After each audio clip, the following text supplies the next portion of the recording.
Hello and welcome to Defense Matters. It's a program that highlights the activities of the Nigerian military and its sister service.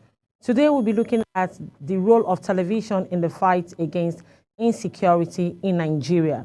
With me in the studio to do justice to this topic is the former director, Army Public Relations, Brigadier General Sani Kokasheka Usman, retired MNI Fellow, Nigerian Institute of Public Relations.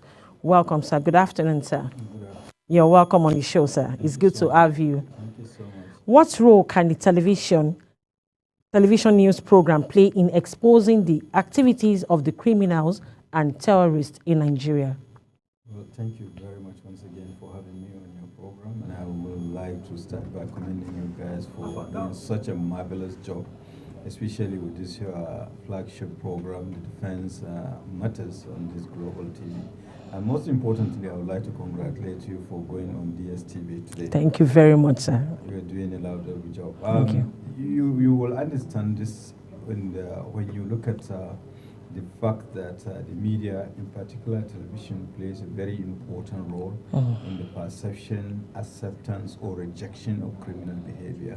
So, and if you look at the fact that you influence public opinion, policies, and so on. So it plays a very critical role in stemming security challenges in the country, regardless of whichever society it is. Because by the time you come up with new stories, it will help the public to be more enlightened, more educated, more informed about certain issues, that they will either refrain from certain behavior or they will emphasize on such things. So there lies the importance of it. But above all, it creates awareness. And if we go further, if you look at the investigative journalism, it makes people to be accountable, not necessarily even the government official, even the other,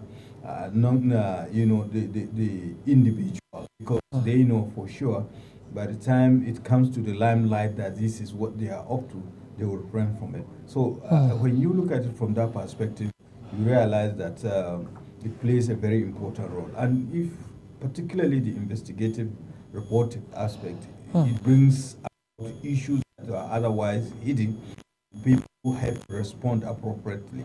And most importantly, it promotes national unity, peace, and de-escalating conflicts if it's used. But again, there is a saying that media is two-edged of a sword. So much as it de-escalate conflicts, it promote national unity and sense of belonging, enhancing security.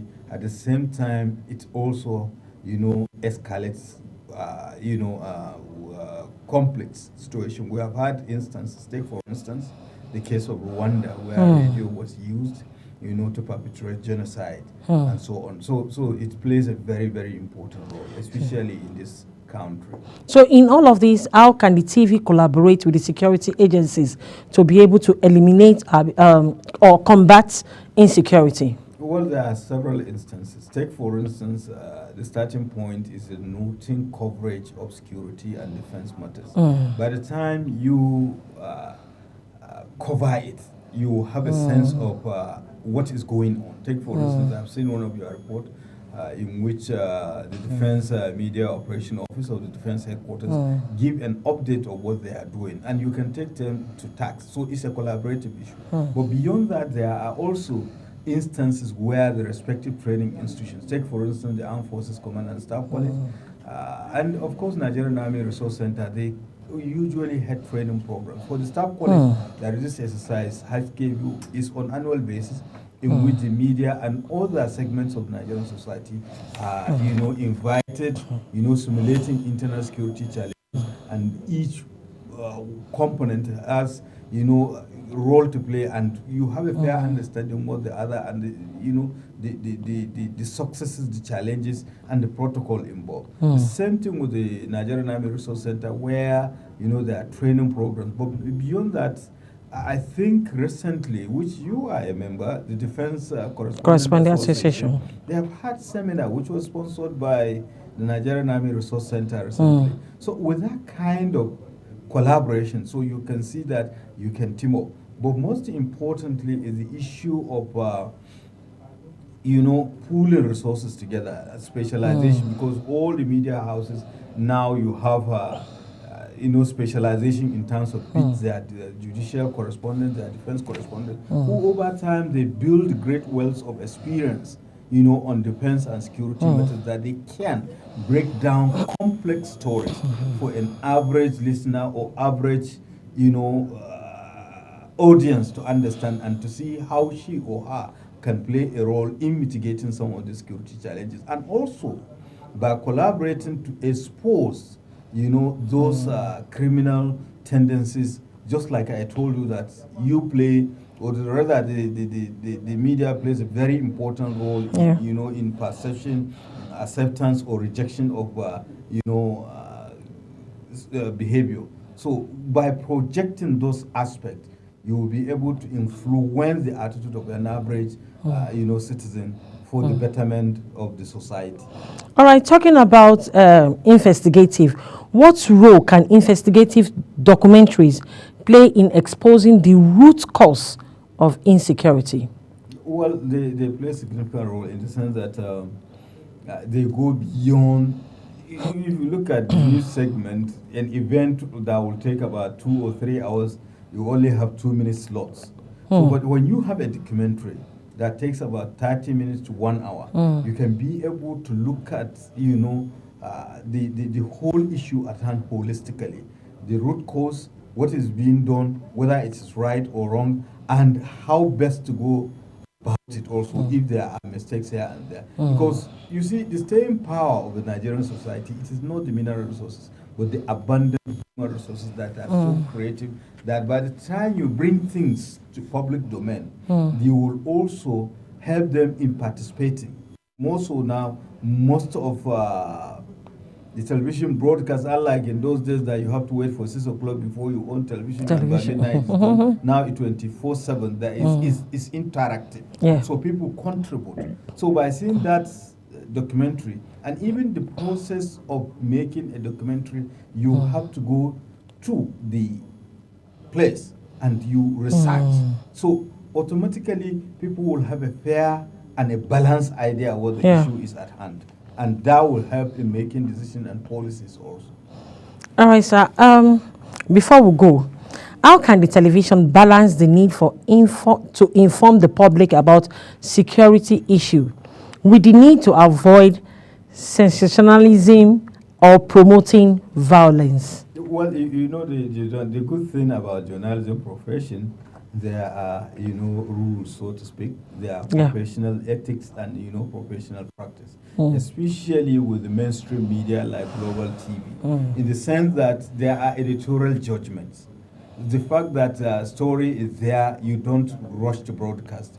You must subject it to rigors of editorial judgment, and of course there are certain things you have to. But the most important aspect of it is the issue of public good. So in balancing, you have to understand what is it, to what extent is it promoting national development, peace and unity, or to what extent it is going to escalate or create problems. So with this kind of thing, it helps. So, and that with the proliferation of the social media, and so on, there are deep fakes, there are misinformation. So you, with your fact check, with your editorial sense of judgment, you can be able to balance with that. But most importantly, the driving force, even though all media is business, there is this need for public good. And if you look at journalism in its whole essence, is developmental. All right, sir. What ethical considerations should TV journalists keep in mind when reporting security issues?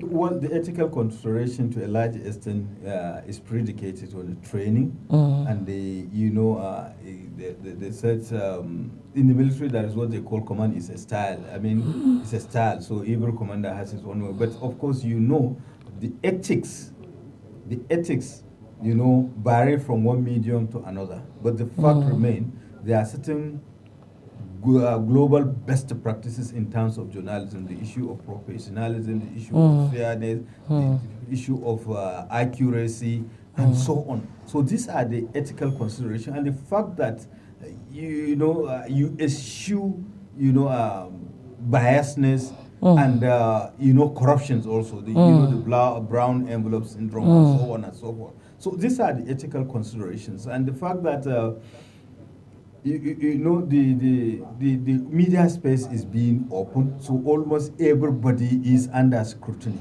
The fact that there is competition, the race to break you know, the news, and the fact that also there is need to pay the fees, because there is also issue of what do you call it, advertisement also. So you have to balance that to ensure that the public are served objective and accurate news stories. So these are the kind of ethics, and I'm sure all our training institutions, even though mass communication has been unbundled to the point that now there are specialization, to the point that you cannot even practice journalism unless you have a first degree, you know, making it almost a second degree. So basically, these things are being refined over time, and these are the issues. But of course, some of the issues are contentious. Take, for instance, the issue of objectivity. I could remember it was during the Balkan War, one of your fellow broadcasters said, look, how can you be objective at the height of human suffering? But that notwithstanding, you owe it as a point of duty to detach yourself from contentious issues, to report it for the common good of the public based on those ethical considerations, you know, of journalism profession. All right, so lastly, before we go, what logical support can the TV provide to security operations in Nigeria? I think the support is always been provided, in the sense that you have always been covering, and their specialization. And I would like to even thank the media, you know, for doing such a marvelous job, you know, bringing, you know, stories about complex situation to our respective homes and places of abode, you know, through broadcasting. So these are the kind of things. To remain professional, and most importantly, to make sure that you are up to speed in terms of modern trends of journalism profession, in terms of ethical consideration, training, and the responsive use of technology. Yeah. Thank you very much. Thank you for coming on the show. We've been speaking with Brigadier General S.K. Usman, the former director, Army Public Relations. Thank you very much for coming on the show. Really appreciate it. Thank you so much for having me. All right, this is where we call it a wrap on Defense Matters today. Join me again next week on Global Television. We are on StarTime channel 276 and channel 365 on DSTV. To stay connected, kindly follow us on all our social media platforms at Global TV NG and our website, globaltvabuja.com. Till I come your way again, I am Kike Lomo Okeri. Good afternoon.